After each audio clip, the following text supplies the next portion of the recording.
السلام علیکم ورحمۃ اللہ وبرکاتہ۔ قبلہ مفتی صاحب کیا حال ہے؟ ٹھیک ہیں؟ طبیعت سے ٹھیک ہے؟ سب خیریت ہے؟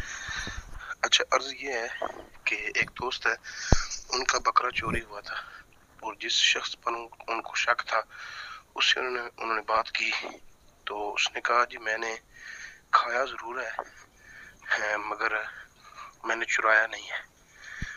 اور جو دوسرا ساتھی ہے ان کا، وہ کہتا ہے کہ یہ ہمارے ساتھ ملوث ہے پورا، ہم نے اکٹھا چوری کی ہے۔ ان کا معاملہ جو ہے کافی بگڑ گیا ہے۔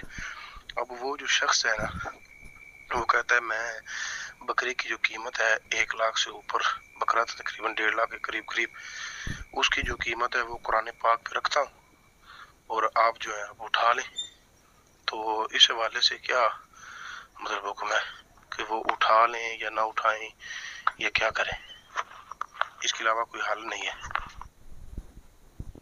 وعلیکم السلام ورحمۃ اللہ وبرکاتہ۔ جو سوال آپ نے پوچھا ہے کہ کسی نے بکرا چرا لیا ہے، جس پر شک تھا، اسے پوچھا گیا تو اس نے یہ کہا کہ میں کھانے والے یعنی اس بکرے کا گوشت میں نے کھایا ہے لیکن چرایا میں نے نہیں۔ تو جس نے چرایا اس سے پوچھا تو اس نے کہا میں نے چرایا۔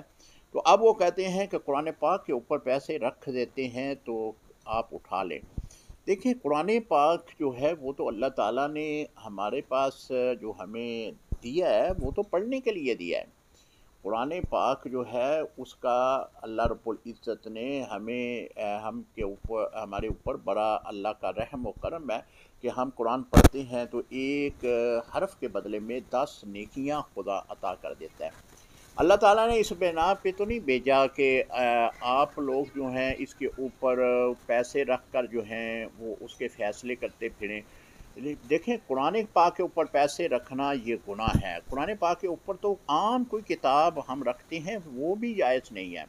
ہمارے قبلہ شیخ الحدیث صاحب تو قرآن پاک کے اوپر حدیث کی کتاب نہیں رکھنا دیتے تھے، تو بجائے اس کے کہ کوئی روپیہ پیسہ قرآن پاک کے اوپر رکھے۔ بہرحال آپ کا چونکہ چور واضح ہو چکا ہے، اس نے اقرار کر لیا ہے، تو اب تو اس صورت میں قرآن پاک کے اوپر پیسے نہ رکھیں تو بہتر ہے۔ اگر بالفرض وہ رکھ دیتا ہے تو گناہ اس کو ہوگا، آپ لے لیں، کوئی مذائقہ نہیں ہے۔ السلام علیکم ورحمۃ اللہ وبرکاتہ۔